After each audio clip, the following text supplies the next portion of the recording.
Sejam bem-vindos ao oitavo episódio da Grande Conversa. Tenho comigo, uma vez mais, João Palmeiro, que está comigo, João Micael, para mais uma grande conversa. Vamos começar com a atualidade.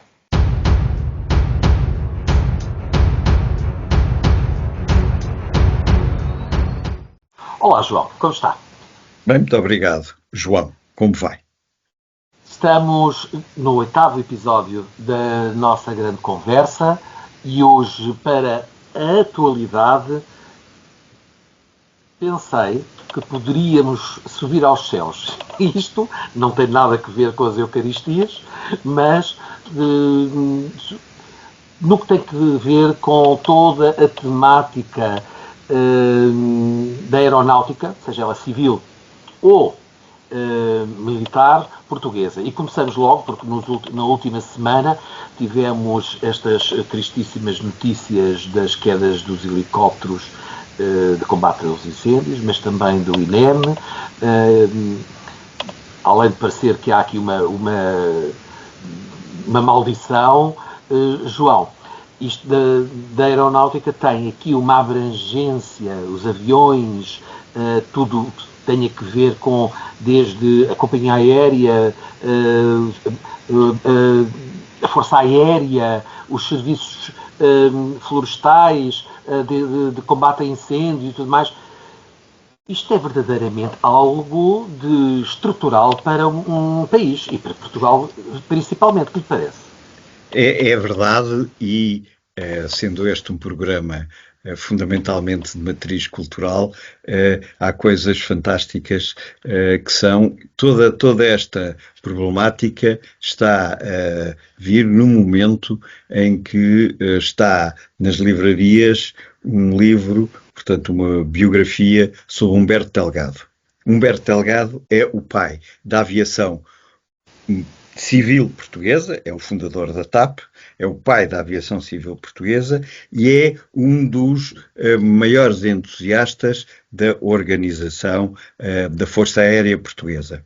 Portanto, para quem gostar de perceber um bocadinho onde é que começa, como é que tudo isto começou nos anos 30, 40, 50 do século passado, é uma leitura muito interessante porque tem muitos dados muito reais e muito atuais sobre como é que isto tudo se desenvolveu em Portugal à volta do conceito de aeronáutica. E é verdade, João, a infeliz, pelas suas consequências, a queda de um helicóptero da Proteção Civil e não tanto infeliz, mas quase que se pode dizer um pouco caricata, má aterragem de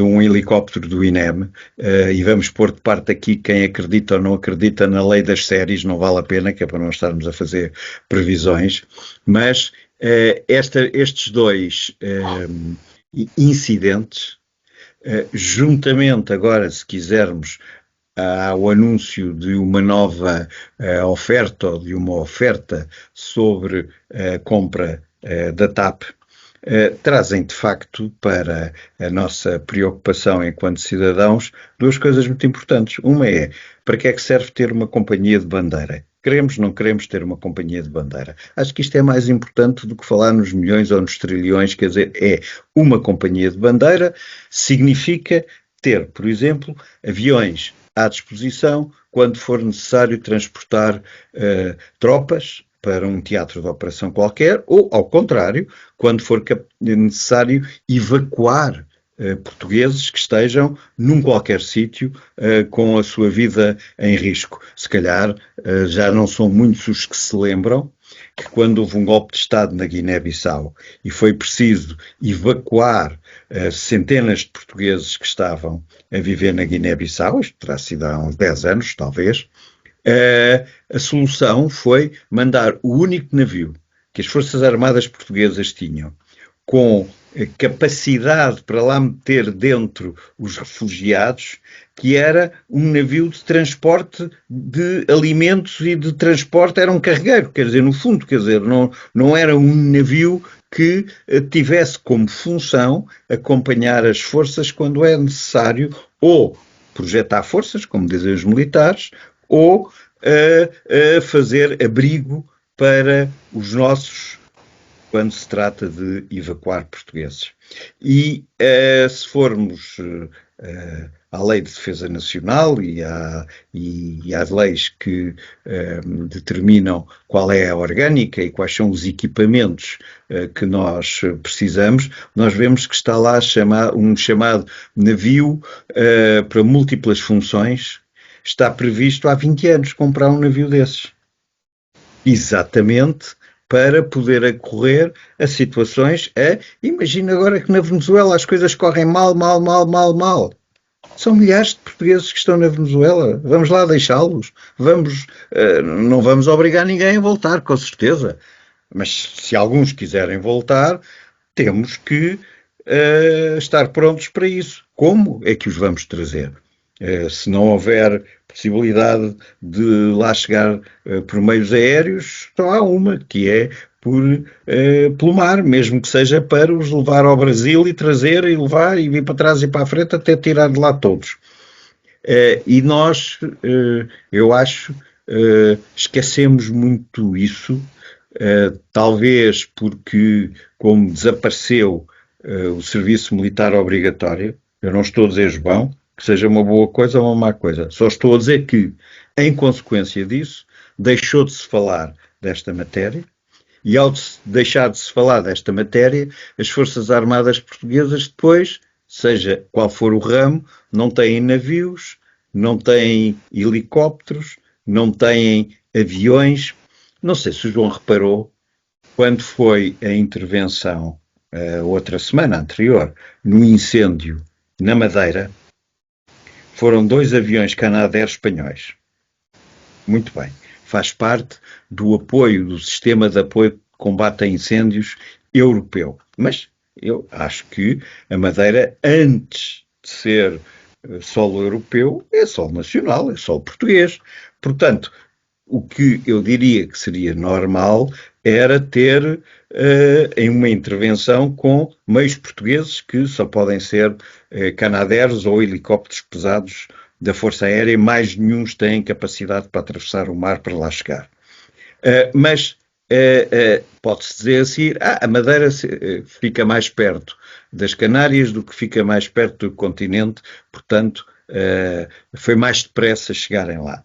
Não me parece que tenha sido isso.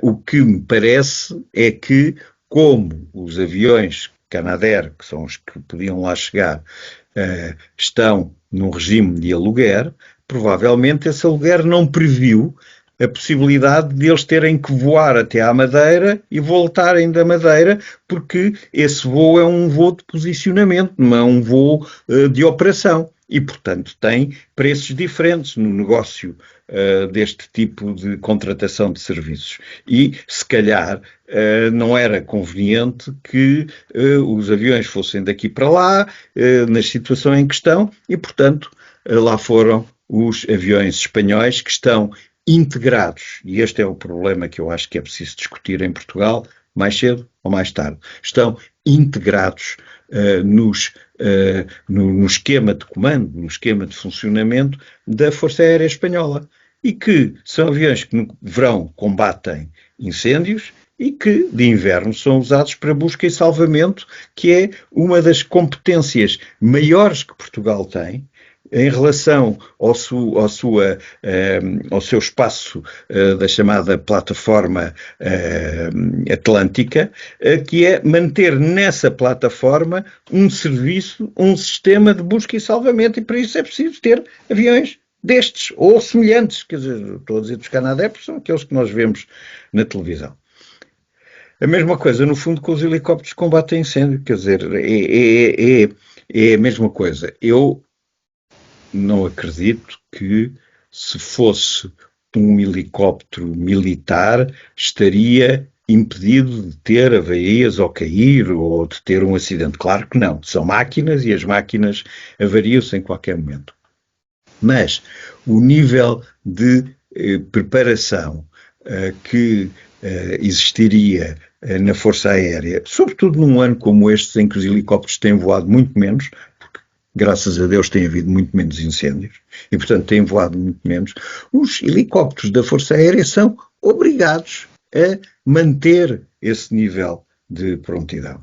Portanto, eu acho que, infelizmente, nada se pode fazer para trazer de volta as 5 pessoas que morreram, que ainda por cima eram militares, e mesmo isso, João, lembra-se quantos anos levou a que a Guarda Republicana, a GNR, tivesse um grupo de intervenção sobre incêndios? Levou anos e anos e anos, e foi preciso virem exemplos de outros países, sobretudo da América do Sul e depois de Espanha, para se ter desenvolvido que, no âmbito de uma força militarizada, tinha que haver grupos especializados de intervenção que exigem uma dedicação, uma especialidade e um desenvolvimento de comando que os bombeiros, por muito que nós queiramos, são 90% dos bombeiros em Portugal são voluntários e todos os bombeiros que estão para combater fogos florestais, esses são todos voluntários, não há outra coisa, quer dizer. E, portanto, naturalmente são pessoas que trabalham uma parte do ano e que outra parte do ano se dedicam e que, por muito que quisessem ter formação e ter conhecimentos atualizados, serão sempre mais lentos a obter esses conhecimentos e será sempre mais difícil do que para uma força que está completamente dedicada a isso e que, para além disso, ainda tem a possibilidade de, se no caminho apanharem algum incendiário, deitam-lhe a mão, quer dizer... Partir do princípio de que Portugal, contando com essa plataforma atlântica, que consiste numa zona económica exclusiva, uma das maiores do mundo. Creio que até será a segunda ou a terceira, mais de maiores dimensões da União Europeia. No Atlântico e na União Europeia é a maior. Com esta dimensão, que eu até li há pouco tempo, que inclusive de um académico e também de um empresário, que também, além de académico, mas também empresário, no que diz respeito à fotografia, à exploração da fauna marítima, no que diz respeito à captação de imagens videográficas, fotográficas, etc., que é constantemente contratado pela BBC para que capte conteúdos da fauna e da flora marítima e marinha e subaquática dos mares da Madeira e dos mares dos Açores particularmente, que são únicos em todos os oceanos do planeta Terra e que, além de tudo mais, porque os oceanos são, para todos os efeitos, a última fronteira. Estamos a falar dos oceanos no fundo, não estamos a falar na superfície. São a última fronteira do nosso planeta. Seria sensato de esperar, ainda por cima, um país que se orgulha tanto do seu passado náutico, de ter contribuído inclusive para a ciência náutica e tudo mais, que pensasse que não só no que diz respeito à ciência, no que diz respeito à investigação, mas também ao nível militar, ao nível da pesca, da alimentação, porque também temos que pensar nos novos paradigmas alimentares, etc., e que já há alguma coisa até em instituições e universidades de Portugal, que se investisse mais nisto, no que diz respeito, por exemplo, agora aqui na parte da Força Aérea ou da Aeronáutica? João, eu acho que a minha resposta a isso é evidentemente sim. Agora, a questão é como é que se faz essa discussão. A discussão do Conceito Nacional de Defesa, que devia ser feito periodicamente, ou seja, periodicamente devia ser discutido pelos partidos políticos, pelos cidadãos, por todas as pessoas, se nós queremos ou não queremos que as Forças Armadas sejam utilizadas para determinados fins. Eu sei que nós estamos todos ainda algo preocupados, não quero dizer traumatizados, mas algo preocupados com a utilização que foi dada às Forças Armadas durante a guerra em África. Eu sei que estamos ainda preocupados com a possibilidade de tornar a GNR uma força mais militarizada, por exemplo, ao exemplo daquilo que são a Guarda Nacional nos Estados Unidos, que a única coisa que não faz é ir para a frente de batalha, porque de resto até unidades logísticas tiveram na Guerra do Vietnã. Portanto, nós não fazemos essa discussão em Portugal. E aqui há uns anos atrás, quando foi necessário, para corresponder a decisões da União Europeia, saber quem é que combate o terrorismo em Portugal.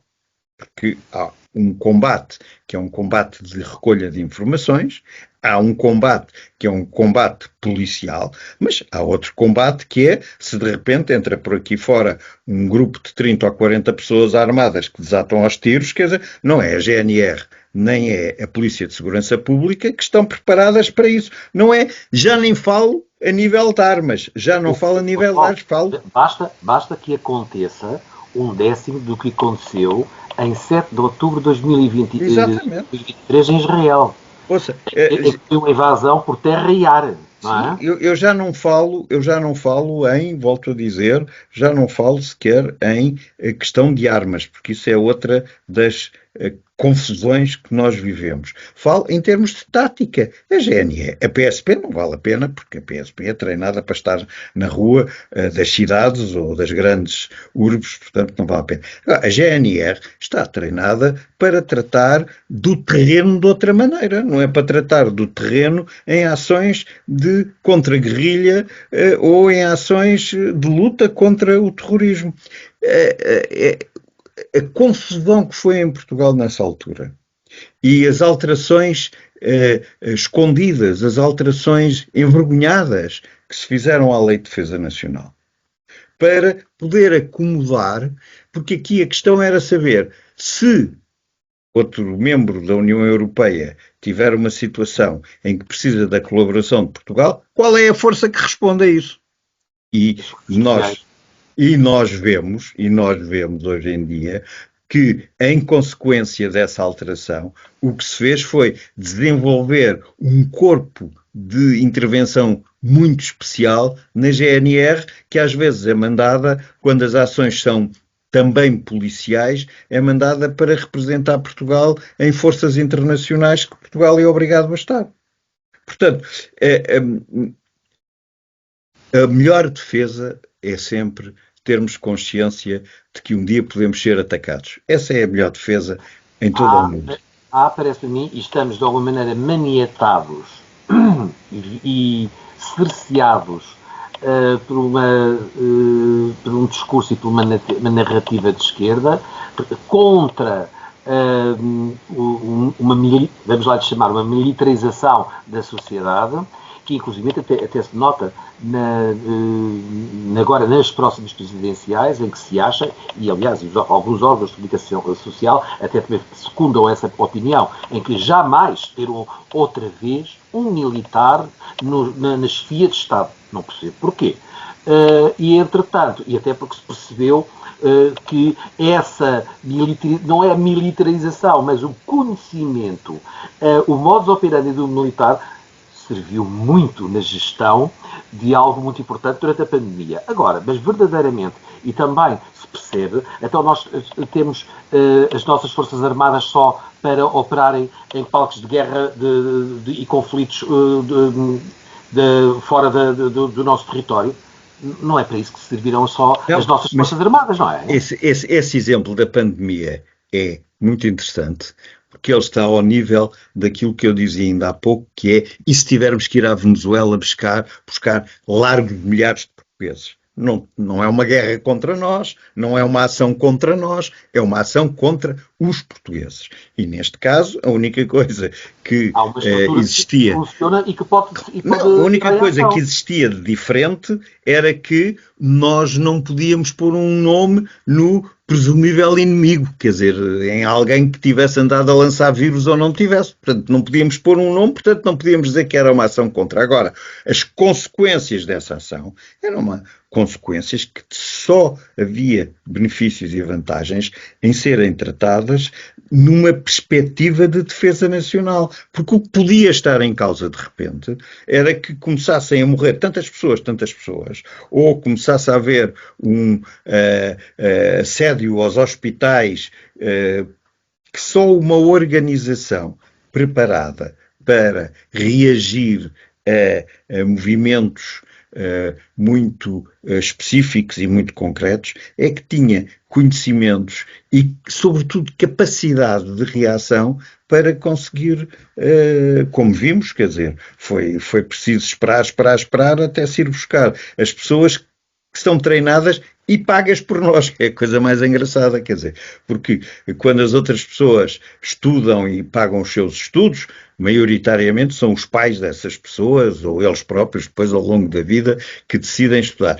Estes outros senhores militares não, são pagos por nós, a sua formação é paga por nós, a sua formação continuada, a atualização é paga por nós, exatamente para, em momentos como este, poderem dar o seu contributo. Portanto, não tem nada de especial e nada de extraordinário. E eu acho que os militares não deixam de ser cidadãos quando são militares. A única coisa que tem que ficar claro é se o cidadão concorre a umas eleições enquanto militar e integrado nas forças. Isso para mim é a mesma questão da discussão dos sindicatos, quer dizer, se há sindicatos das Forças Armadas, se não há, se pode haver, quer dizer, portanto, é tudo uma questão de definir de uma forma muito clara as circunstâncias em que as coisas podem acontecer e podem ser feitas.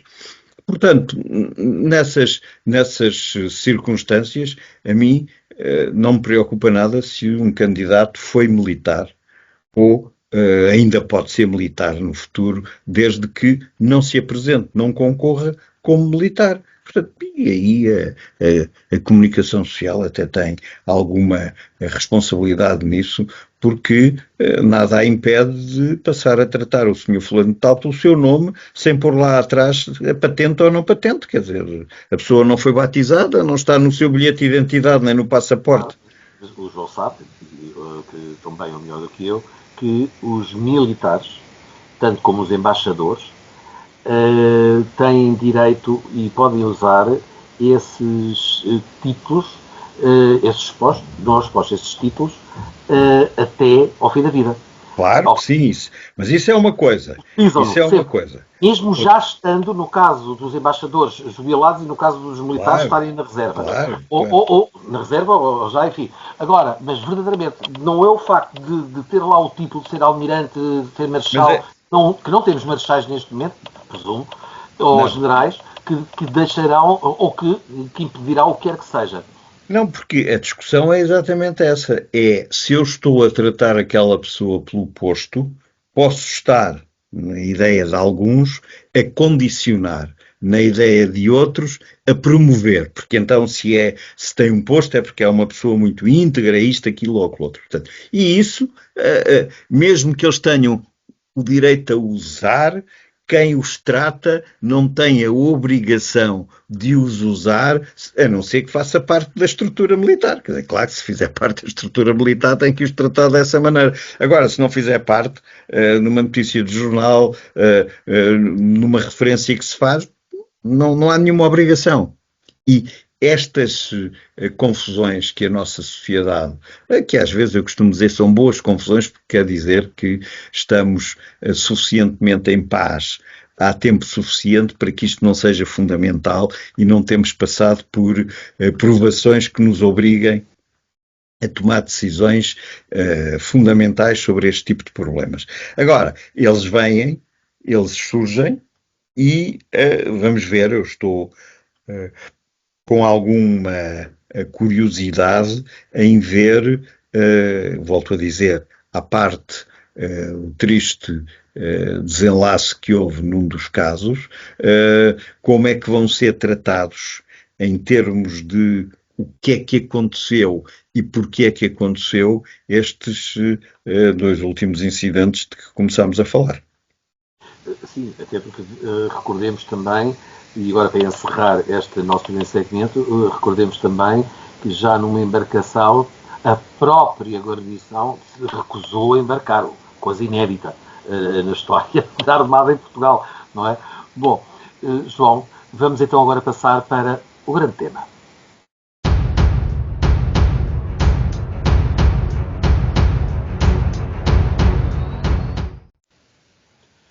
Entramos então no grande tema, reparação histórica, desmistificação. João, vamos entrar, seguramente não vamos ter tempo para falarmos tudo o que nós queríamos sobre esta temática que não diz só respeito a Portugal, é algo que é transversal a todo o Ocidente. E porquê? Porque é uma agenda que apareceu, de esquerda, obviamente, e também é uma agenda que foi construída e que está a ser levada ao colo pelo próprio Ocidente, que nos está a dividir, mas que eu considero que é verdadeiramente desonesta, até porque se baseia em factos circunstanciais descontextualizados, muitos deles não são completamente certos, são pura e simplesmente, lá está, como disse, descontextualizados ou contados pela rama ou só sob uma certa perspectiva, são omitidos os contextos históricos e anteriores àqueles que se apresentam. Estamos a falar na época dos colonialismos, estamos a falar na época do expansionismo ultramarino, iniciado por Portugal ao nível global, que já havia outro expansionismo também, obviamente, mais localizado geograficamente no mundo, por outras culturas e outras nações no mundo. E que depois passa pela escravatura. Parece que, segundo estas agendas e estes ativistas, foi Portugal a inventar a escravatura. E depois querem agora uma reparação baseando-se em algo tão extraordinário como nós, no passado, no presente, temos que não só fazer um ato de contrição, mas não é um mero ato de contrição como se faz na missa, é algo que temos que nos humilhar, além do pedido de desculpas, temos que nos humilhar mesmo e mais temos que pagar. O que lhe ocorre, João? Antes de passarmos para a desmistificação. Ocorre-me uma história e ocorre-me um lado que eu acho que é verdadeiramente difícil de compreender nessa ideia da reparação histórica.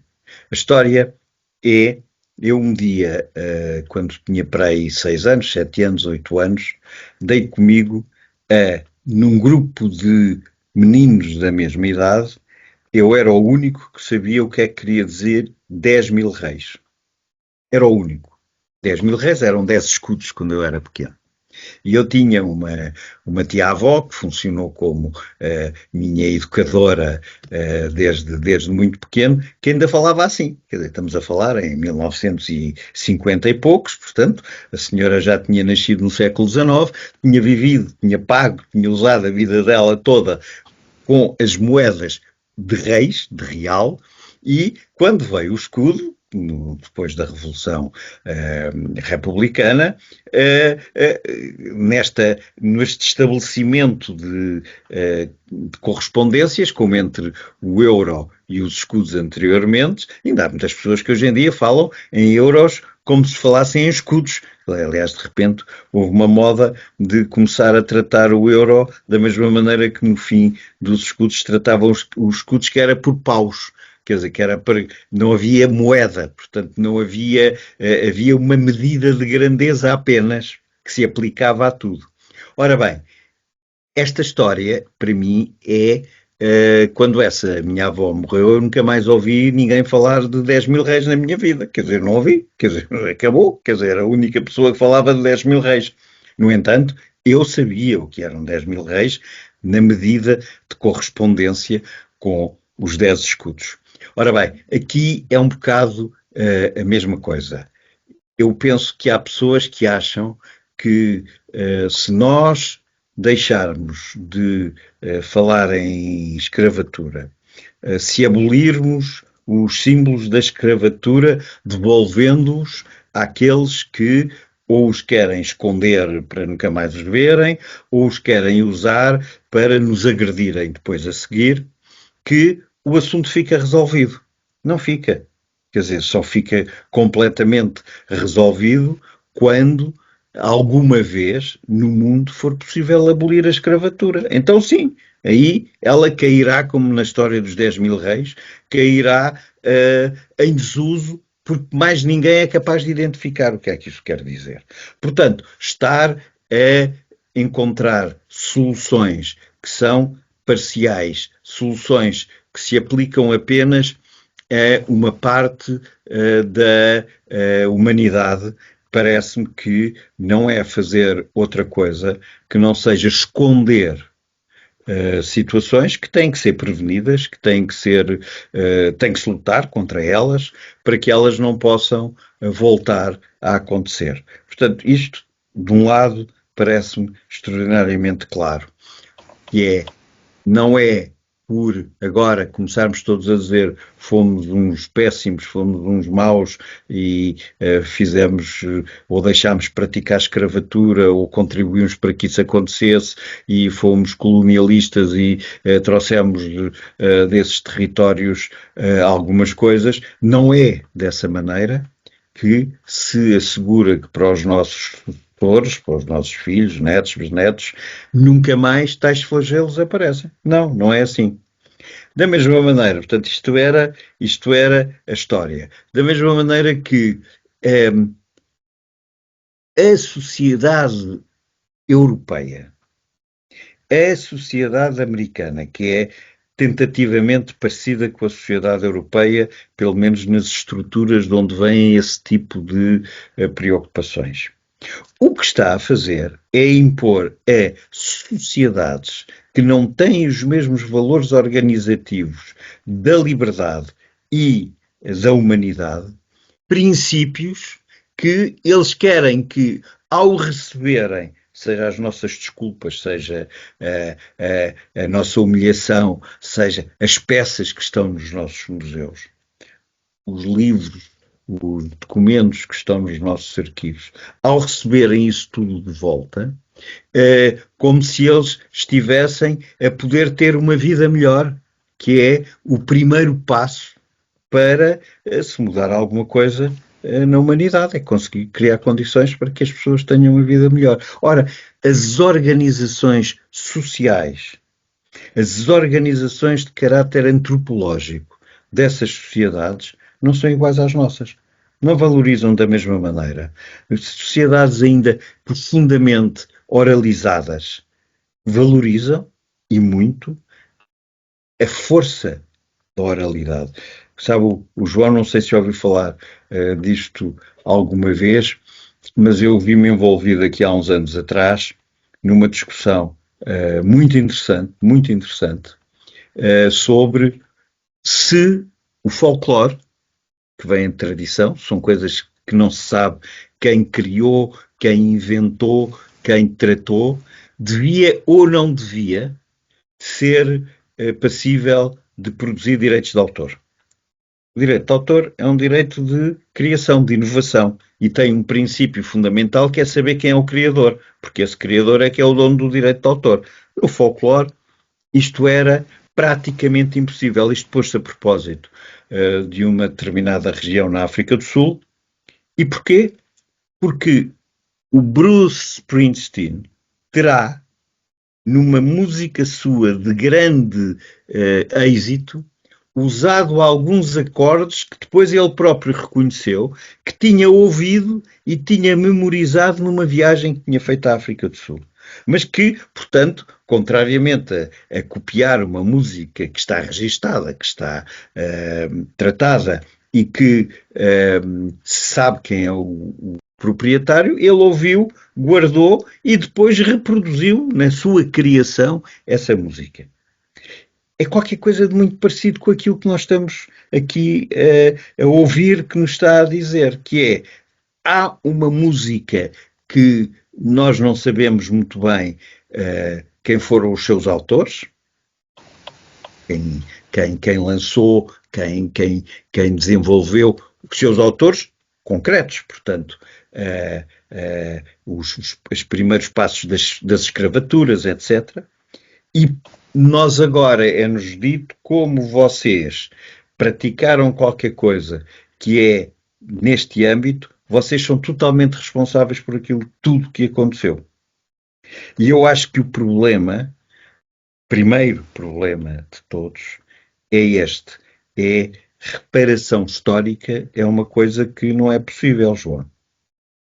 Porque a história já está escrita. A história já está como é. E por muitas voltas que nós dessemos, enquanto a história contar aquilo que foram esses horrores e essas situações, não estamos a reparar coisa nenhuma, porque o que está a acontecer é que continuadamente estamos a lembrar, estamos a mostrar que eles aconteceram. Portanto, havendo com certeza algumas coisas que é preciso recolocar num certo equilíbrio no mundo, não é propriamente através desse princípio de que foi tudo uma patifaria, foi tudo muito mal feito, agora vamos desfazer tudo ao contrário e a única maneira que há de desfazer é dar-te um castigo.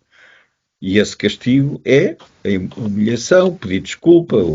E mais ainda, João, é que ainda por cima esses putativos crimes tiveram a participação dos próprios que hoje acusam os que o cometeram.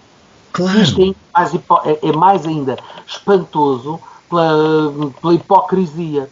E também ainda mais espantoso é que nós, quando me refiro a nós, refiro-me aqui num contexto ocidental, como agora nós fazemos esta destrinça cultural da civilização ocidental, da africana e da oriental, por assim dizer.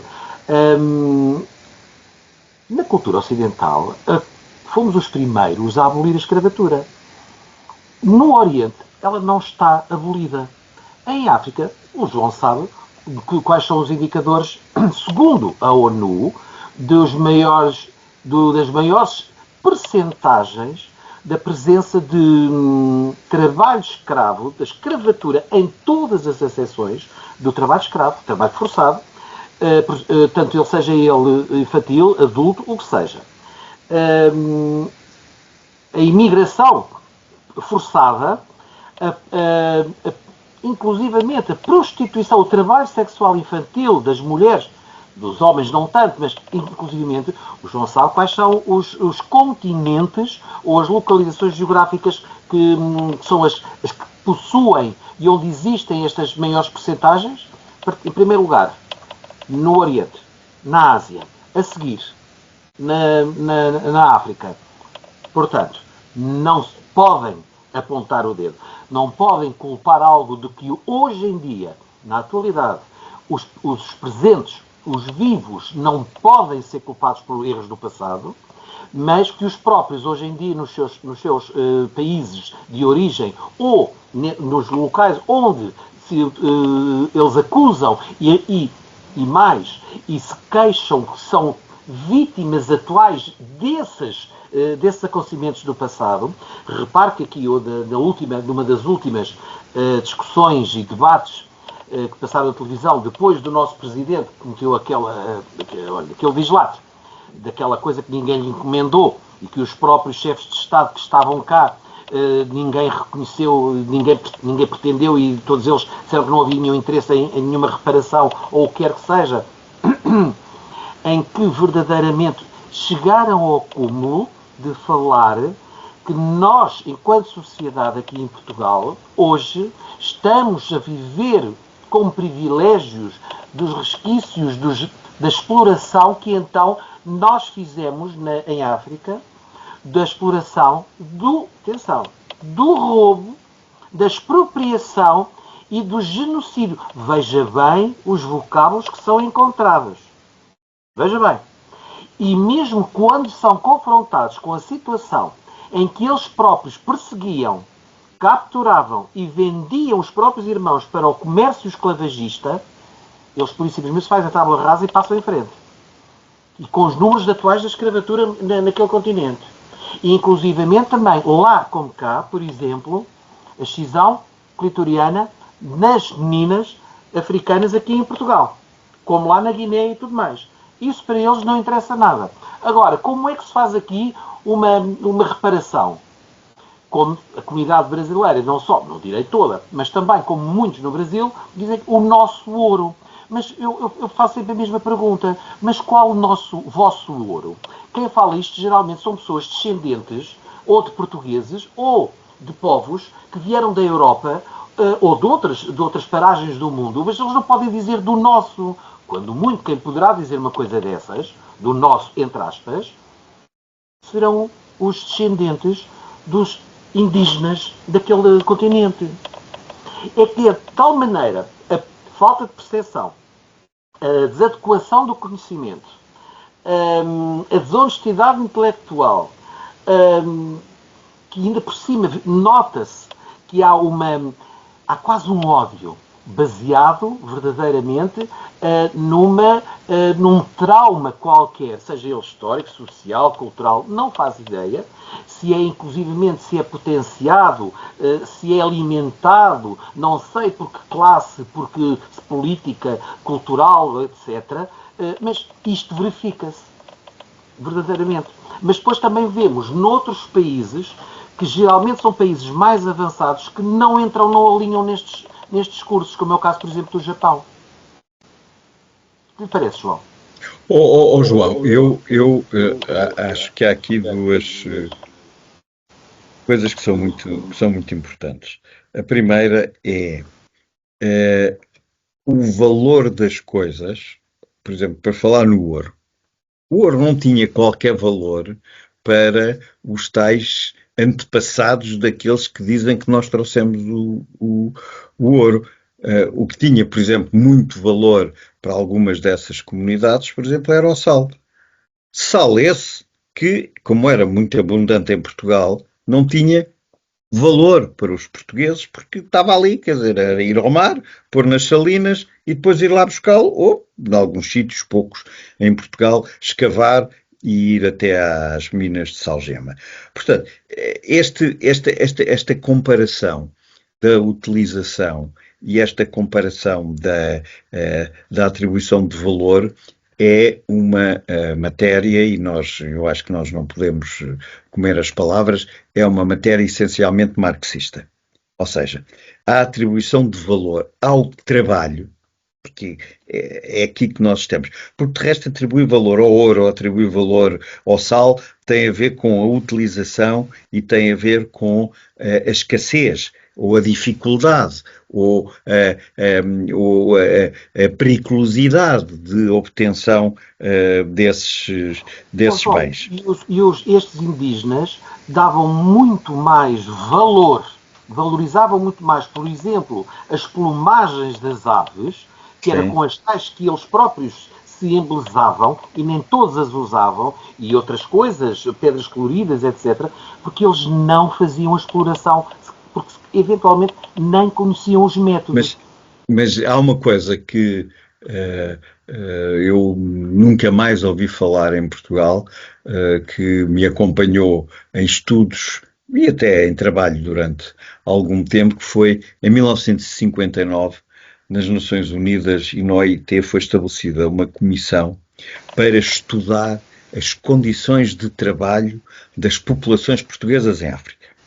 Isto foi naturalmente uma grande ofensa para o Dr. Salazar, teve como consequência que Portugal, apesar de ser membro da Organização Internacional de Trabalho, não colaborou, não veio, portanto, tornou-se um tema político porque, por um lado, como se tornou uma ofensa, como se achou que era uma perseguição que se estava a fazer em Portugal por causa das colónias, o governo português decidiu não colaborar, o que quer dizer, ao não colaborar, deixou que outros dissessem o que quisessem e da maneira como quisessem e com as informações que quisessem, mas sabe que o relatório lá se fez. No princípio dos anos 60, o relatório foi publicado. E é muito interessante revisitarmos esse relatório, porque o relatório, o que conseguiu acusar Portugal em termos de más condições para o trabalho dos pessoas que tinham nascido em Angola e Moçambique, não foi no sentido nem do esclavagismo nem da exploração, foi no sentido que havia legislação, primeiro ponto, que era muito pouco comum na altura, havia legislação para os ditos, na altura, portugueses que tinham nascido em África e que eram locais. E que essa legislação, não sei se o João se lembra de ter ouvido falar nisto alguma vez, eram os chamados portugueses de segunda, portanto, tinham um bilhete de identidade como os outros, mas lá não dizia que tinham os mesmos direitos. Tinham, no fundo, acesso às mesmas coisas, só que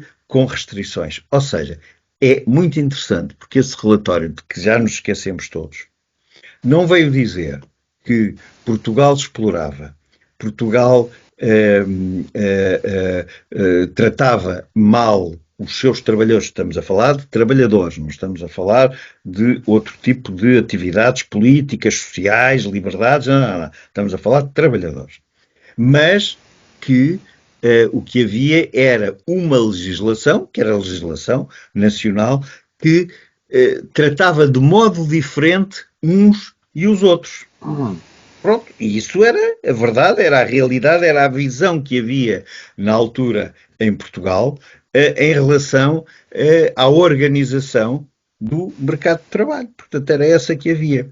E isso, nós esquecemos isso completamente. Porque, claro que era uma vergonha, porque dizíamos que havia portugueses de primeira e havia portugueses de segunda.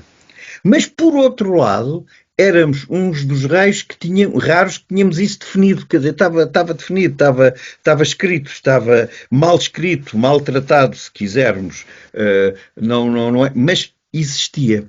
Ora, eu acho que esta conversa das reparações é um bocado a mesma coisa, é falar daquilo que não está estabelecido o que é. E depois falar e ir ter com aqueles a quem se pretende reparar, que dizem, mas espera lá, eu não pedi nada, eu não estou à espera de nada, eu ainda nem estou aí. Porque internamente, nestes Estados que não são nações, no sentido de que não há uma homogeneidade cultural, não há uma homogeneidade linguística, não há uma homogeneidade de organização social sequer.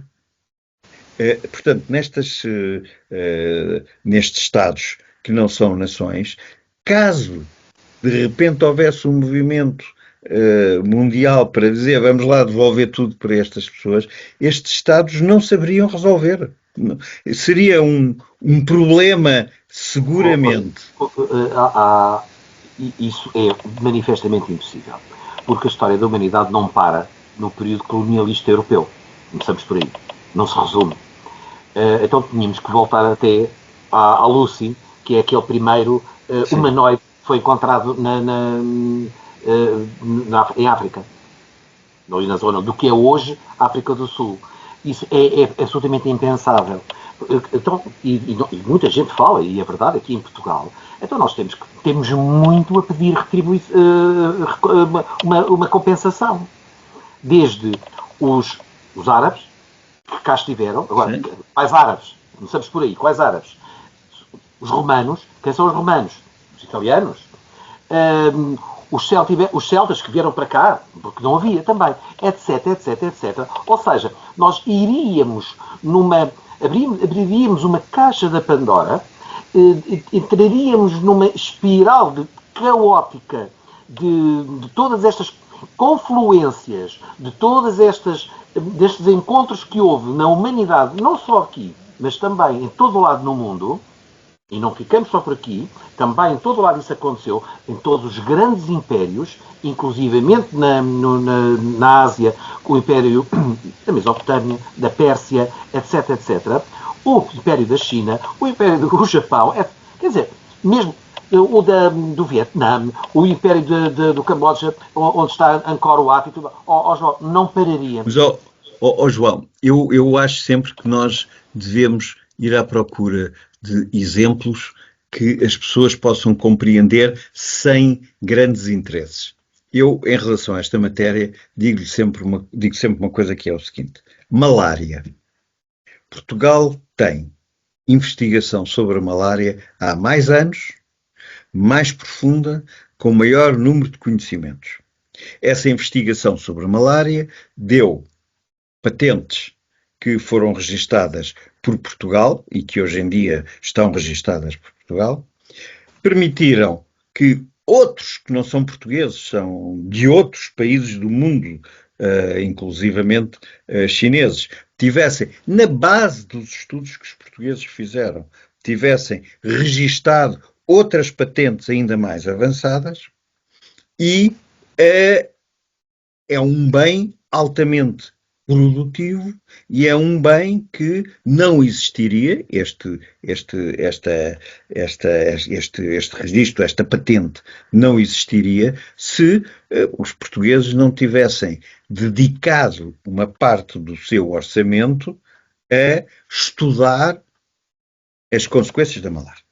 E então aqui chegamos a um ponto que é assim: porque é que os portugueses fizeram isso? Porque a malária era altamente mortífera entre os brancos como nós. Era muito menos mortífera, era endémica mesmo em algumas regiões da África, em relação aos autóctones. E foi isso que permitiu que os estudos que os portugueses fizeram fossem coroados de êxito e fossem até, em alguns casos, mais rápidos do que aqueles que estão noutros. De quem são estas patentes? Estas patentes devem ser devolvidas, devemos agarrar neste trabalho, é porque aqui não há ouro, quer dizer, metido, não há diamantes, não há pedras preciosas, não há pedras do Parthenon, não há nada disso. Há o conhecimento náutico. O conhecimento náutico. Claro, há mas aqui temos que devolver alguma coisa, porque os estudos foram feitos lá, os estudos foram feitos com pessoas de lá, os estudos, depois, numa primeira fase, beneficiaram as pessoas de cá. Portanto, eles podem dizer: olha, cá está, vocês retirarem-nos informação dos nossos corpos, dos nossos mosquitos, e com essa informação que retiraram, arranjaram remédios para vocês. E ainda criaram um sistema empresarial na base do qual exploraram esses valores, esses registros de patentes. E agora, isso é nosso, porque o corpo era das pessoas de cá, porque os mosquitos eram de cá. Bom, portanto, isto é uma coisa que eu só acho que podemos mostrar, que há determinadas situações como esta em que existem acordos supranacionais que dizem que, nestes casos, os Estados têm que ajudar, ceder, permitir que os Estados que precisam deste tipo de medicamentos possam aceder a esses medicamentos, em condições que têm que ser vistas quais são. Mas esta narrativa, que quando falam estes ativistas, quando falam que os povos, estes países, que, a propósito, não existiam, toda a sua estrutura e infraestrutura e tudo mais foram criadas, estamos a falar no caso da nossa realidade, da nossa história nacional, foram criadas por nós, que verdadeiramente fomos nós que o criámos, etc., baseado naquela situação da exploração e tudo mais. Mas uma coisa é certa: todo esse investimento, toda essa construção baseada em conhecimento e tudo mais, foi feita por nós. Neste momento, acham que, inclusivamente, ao fazer essa reparação com pagamento, eles passam por cima de outra situação, que é Portugal tem tratados com esses países de investimento e também de ligação com esses países para investimento dentro dos países, investimento nacional nesses países. Portugal, cada vez que vai, por exemplo, vai a Cabo Verde, o que acho que eu nem nunca percebi porque é que Cabo Verde, não sei se vou ser polémico com isto, seguramente, porque é que Cabo Verde foi independente, há um direito à independência e à autonomia que está instituída no direito internacional. Agora, uma coisa é certa, Cabo Verde não era povoada, portanto não houve ali nenhuma invasão, nenhuma ocupação, nem do que quer que seja. Mas, de qualquer modo, que sempre que Portugal vai lá, ou um primeiro-ministro, ou o que seja, faz-se acompanhar sempre de não sei quantos milhões para investimento nas estruturas, sejam elas policiais, da educação, etc, etc, etc. Portanto, isto não é que seja uma reparação, mas é uma continuidade nas relações dos países. O que é que se pretende? Cortar relações amigáveis que sempre houve entre Portugal com as suas antigas províncias ultramarinas. Não parece que seja assim muito sensato. Eu também acredito que estes países não se revejam, nem apoiem, e portanto se viu qual foi a reação àquela tontaria do nosso Presidente da República com estas posições destes ativistas. João, eu acho que em qualquer circunstância, estava a pensar aí em Cabo Verde. Cabo Verde é um daqueles casos que eram ilhas desertas quando os portugueses lá chegaram, ninguém lá vivia, ninguém tinha em África meios para lá chegar, quer dizer, navios, conhecimentos científicos para atravessar mesmo o braço de mar, que não era muito grande, entre a Guiné, que era o ponto mais próximo, e as ilhas de Cabo Verde. Mas o que é verdade é que quando os portugueses lá aportaram não foram sozinhos, foram com vários nativos da região da Guiné. Que na altura não era bem aquilo que hoje nós conhecemos em termos de território como sendo a Guiné-Bissau, mas pronto, era ali naquela região. E esses acompanhantes dos portugueses entre si não eram homogéneos, quer dizer, não queriam as mesmas coisas, não queriam estar em Cabo Verde, nas ilhas, para os mesmos fins, não queriam até, em alguns casos, como o João já disse aqui várias vezes, estar a dominar os outros com quem foram. E essas estruturas vieram do território da Guiné para as ilhas de Cabo Verde. Agora, há uma coisa que eu me lembro daquilo que eu sei e estudei, nós de Cabo Verde não andámos lá a explorar coisíssima nenhuma, nem ouro, nem urânio, nem coisíssima absolutamente nenhuma, portanto, e pelo número de portugueses que estavam disponíveis nessa altura, nem sequer para fazerem quintas, quer dizer, nem sequer como para São Tomé, mais tarde, no século XVIII e no século XIX, cacau para fazer chocolate, quer dizer, nem sequer isso. Portanto, isto mostra a grande dificuldade de tratar destes temas de uma única maneira que sabe que eu acho que às vezes o mundo digital dá-nos ideias e oferece-nos soluções que podem ser interessantes, pelo menos para as pormos em conjunto com outros. O Google criou aqui há uns 10 anos, 12 anos, uma entidade para tratar de como é que a cultura podia beneficiar ou podia ser beneficiada, são duas coisas diferentes, com o desenvolvimento digital. E criou um departamento autónomo, independente, com sede em Paris, que se chama Google Arts and Culture, onde desenvolveram, entre outras coisas, equipamentos fotográficos que permitem fotografar em profundidade os bens culturais materiais de todo o mundo. Desde edifícios como os Jerónimos até quadros como os painéis do Nuno Gonçalves. E ao fotografarem através de um processo óptico digital, o que faz é que qualquer investigador em qualquer sítio do mundo pode aceder ao estudo do que são esses bens culturais.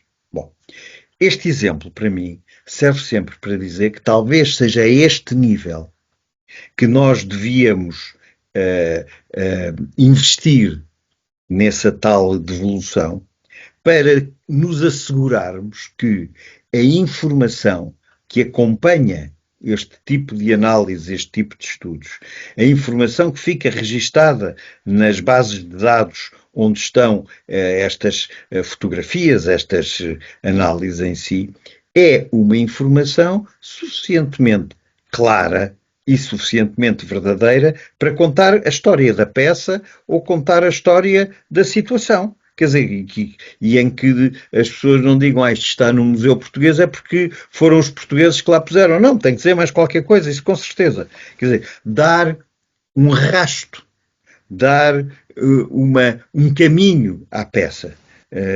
Usou-se durante muito tempo, por causa de questões da publicidade, to track the money, quer dizer, portanto, to track, dar o valor, quer dizer. E ver a nossa realidade, e quando isto foi falado, eu até escrevi um artigo e até o partilhei nas redes sociais, etc. Eu parti do princípio e assim o escrevi e nesse artigo que é, creio que as pessoas, na sua generalidade, quando falam, e mesmo nos órgãos de comunicação social falavam nos tesouros, e quando falam no ouro, devem pensar que nós ainda temos as tais toneladas, devem estar todas ali não sei onde, numa cava em qualquer sítio, que esquecem-se inclusivamente que para Portugal vinham só 20% do ouro explorado no Brasil, os restantes 80% ficavam no Brasil, e que, além do mais, esses 20% não serviam todo ele para construir palácios e capelas e mais não sei o quê, e joias e tesouros. Serviam, na sua esmagadora maioria, também para custear a presença portuguesa pelo mundo, nas possessões, para os ordenados, as reparações, as construções, enfim, manter a estrutura do Estado pelo mundo. E depois, agora não vamos falar do ouro, nem das pedras preciosas, os diamantes. Vamos falar do que vinha de África, porque o período aurífero de África foi muito no início, ali na costa da mina, não é? Sim. Vamos falar aqui em África. Creem seguramente estes ativistas atuais que nós aqui em Portugal temos os tesouros de África, não sei, se calhar de um calibre do tesouro de Tutancâmon. É que não é. O João conhece, porque se calhar já visitou, o Museu Nacional de Etnografia. Sim. As peças que lá estão todas sistematizadas, estudadas, absolutamente identificadas. Eu já fiz, inclusive, também visita e estudo nos contextos, até ao nível, que eles vão até ao nível, e isso é impossível devolver, porque não é, porque essa investigação também era feita, que eram as escarificações, que eram, digamos, as decorações que iam para além das decorações na própria pele e nos penteados das várias tribos, das várias zonas em África, que depois o que têm são artefactos, é património, que o valor tem não é facial, é um valor patrimonial, cultural. Obviamente não se poderá pôr nunca um valor facial, mas não se pense que vai-se encontrar o tesouro do todo ouro e pedras preciosas e lazuli ou mesmo aquele que foram encontrar de uma dama da Mesopotâmia. Isso não existe. Eu mesmo assim, gostava de acrescentar aqui mais uma questão, porque começando por dizer, e isto é uma salvaguarda, que talvez não tenha a informação completa para poder perceber o significado do gesto. Mas, por exemplo, a Universidade de Coimbra criou um grupo de trabalho para saber o que fazer às várias peças de várias naturezas que eles têm nos vários gabinetes, desde biologia até antropologia, passando pelos que tratam dos animais, das plantas que foram trazidas em herbanários de África, quer dizer, tudo isso. Não estou a falar da questão parecida com a da malária, que é o contributo que isso teve para a história da humanidade e como é que a história da humanidade é hoje, porque houve umas pessoas que fizeram esses herbanários e os trouxeram, e estudaram e analisaram e tiraram deles conclusões. Não vamos ainda pegar nisso, mas, por exemplo, em Coimbra há uma espécie de um pequeno museu que se chama o Gabinete de Curiosidades, onde no século XVIII era comum e habitual guardar coisas estranhas, que é do género animais com duas cabeças. Foi o início da museologia. Foi animais com duas cabeças, fetos que nasciam mal formados, enfim, encontra-se tudo lá. E uma das notícias que correu nos últimos tempos é que havia por lá uma série de caveiras que tinham vindo de Timor, porque foi quando se começou a aplicar, até depois mesmo, à ciência forense, o estudar as dimensões dos cérebros, dos ossos, etc., para determinar, às vezes, uma pessoa de que só se conhece o esqueleto, que pessoa era aquela, de onde é que veio, de que família vem, de que, quando eu digo família, não é família humana só, é família em termos de local do mundo, quer dizer, como é que vem? Bom, e imediatamente se levantou um grupo de pessoas que acham que, provavelmente com pompa e circunstância, tem que se devolver essas caveiras a Timor. Bom, e eu, a única coisa que digo é assim, olhe lá, João, se passa pela cabeça de alguém chegar aqui, bem perto do sítio onde estou, à Capela dos Ossos de Évora, e olhar para aquilo e dizer assim, estão para aqui ossos de gente que veio de Angola, ou que veio de Moçambique, ou que veio... Portanto, toca a devolver esses ossos todos.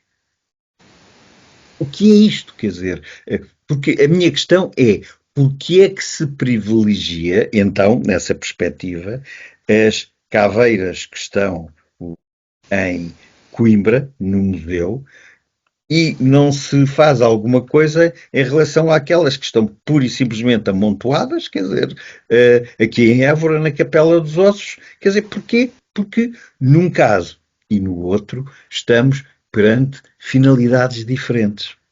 E num estamos perante uma finalidade que é o culto dos mortos, que a partir do momento em que somos caveira, somos pó, quer dizer, de alguma maneira, portanto, não existe. No outro, aquilo foi usado, é que a questão depois é esta, as caveiras foram usadas para uma coisa que se chama antropometria, que é determinar, através das medições dos esqueletos, se aquelas pessoas eram mais avançadas ou menos avançadas, se eram mais organizadas ou menos organizadas. Num caso estamos a falar em sentimento, emoção, que é o morto que está empilhado no meio de uma data de caveiras e de ossos numa capela. Na pesquisa científica. No outro, exatamente. E são estas coisas todas que eu acho que é indispensável que conversas como esta nossa tragam para cima da mesa para as pessoas perceberem que seja uma conversa, que seja um debate, com o intuito de trazer à luz reflexões e resultados, não estas que eu aqui manifestei e que aqui indiquei, que têm pura e simplesmente, não querem trazer nada à luz, não querem resolver nada verdadeiramente. E nos debates que se têm visto na televisão, ali o que se percebe é criarem geralmente a separação, o divisionismo, e é sempre o cumprimento de agendas políticas. É tão simples quanto isso. E isso é que não é compreensível. João, vamos passar então agora, porque isto não fica por aqui este debate. Não, é um princípio apenas. Acha que debatemos coisas que não são bem as do costume. Vamos então passar para o último minuto.